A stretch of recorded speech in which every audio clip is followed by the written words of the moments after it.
So, na-miss niyo ba si Stream Rice? So, eto nga. Magluluto tayo for today's ng dahak ng pulita. Alam niyo ba to? Nabili ko lang to dyan sa tabi-tabi. So, ngayon is magluluto tayo na black spaghetti with mussels. Kung sa Tagalog ay tahong. Pinaganda ko lang. So, magluluto tayo for today's kasi nga is tomorrow is hindi na ako makakapagluto kasi nga ito, lahat to ay aalisin ko na. So, pag nagluto ako today is hanggang tomorrow na. Kaya, medyo mabibisi na talaga si Stream Rice, Kaya, i-prepare ko muna to kasi nga maliit lang ang ating lutuan at babalikan ko kayo. At, teko lang, may kape ako. Kaso nga lang hindi malaki. So, eto na, nagbabalik na tayo. Nakapagpakulo na ako ng spaghetti noodles at nakapaghiwa na rin ako ng dapat hiwain. Pero hindi ko pa nahihiwa ang tomato. So, maano na lang, step by step kasi maliit lang itong lutuan natin. So, ding, bro. Grabe, multitasking itong ginagawa ko. Alam nyo ba, guys? Oh my God! Bakit ko pala inilagay yung mantika doon sa mga box? Kailangan ko pala ng mantika. So nga, babalik na naman ako sa baba para kunin yung mantika. Ba't ang bubo ko? Ay, okay na kasi may mantika pala dito. Buti na lang may mantika dito. Kasi mababa na naman ako just pagod na pagod na ako. Aklas pa na ako talaga. Multitasking itong ginagawa ko. Nag-prepare ng luto at nag-impake. So, ilagay na natin itong mantika. Tapos, ilagay na natin si bawang. Ilagay na natin si bawang. Isa-isa. And then, yan, sibuyas.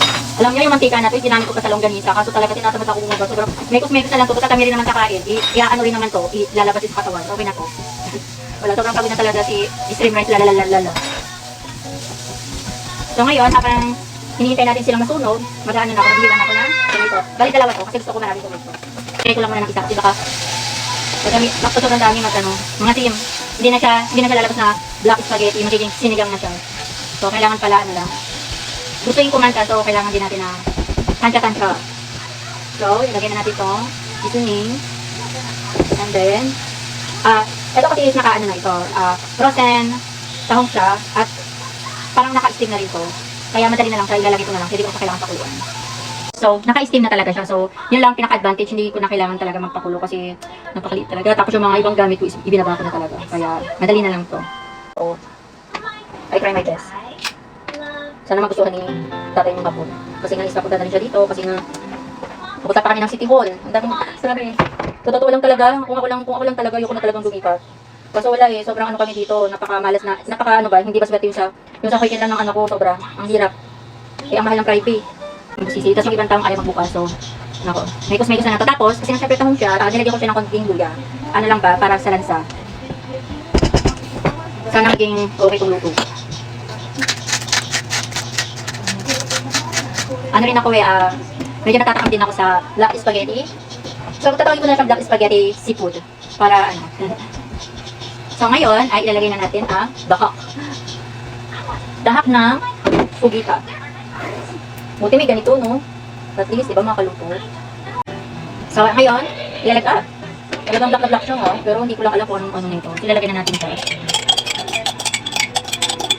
First time ko lang magluto nito. Sana talaga lasang pugita siya.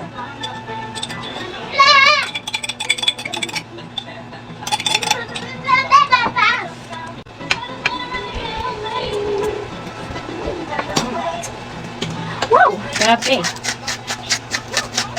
Siguro dadagdagan pa siya ng tomato kasi parang mas okay siya na medyo madaming tomato. I mean, hindi magsakto kasi medyo madami itong noodles na pinakuluan natin. Dinagdagan ko siya. At ngayon ko lang talaga siya napansin na may laman na pusit. Wow. Grabe, incredible. Incredible. Yan na natin yung mga ganyang bagay. Pag alam ninyo malalalim ang dish, wag na ituloy. Kasi talagang may stress tayo. Ibash tayo ng mga college graduate. So ngayon guys, wow, parang tunay na tunay. Tingnan nyo. Tingnan nyo guys, diba? Wow. Excited na ako. Black na ano talaga siya ha. Pasayin natin siya ng konti kasi parang nagtampo na siya. Kasi kaya pa siya dyan. Sa totoo lang, waiting area. So ilagay na natin. Go. Wow. Maghalo. Ang dami kasing noodles. Kasi ito na talaga yung ito na yung umaga, tanghalian hanggang bukas.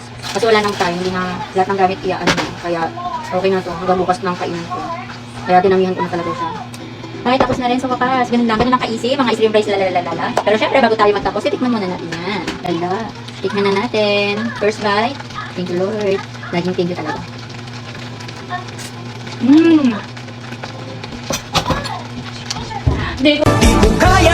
ng gabi na mawawala ka na sa akin. Grabe, ang sarap. Kung nandito lang kayo, gusto ko pong ipatikin sa inyo. Talagang masasabi lang. Wanna rock with Jenny? Keep your head down, nails done like Jenny. Boss got him obsessed like Jenny. Ang sarap! Oh my God! Sobrang, alam nyo ba, ito yung talent na lagi kong pinapasalamat kay Lord. Kasi, kahit hindi tayo marunong kumanta, at least marunong ako magluto. So, yun lang guys.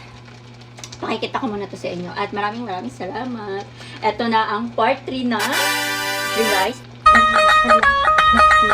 Hello.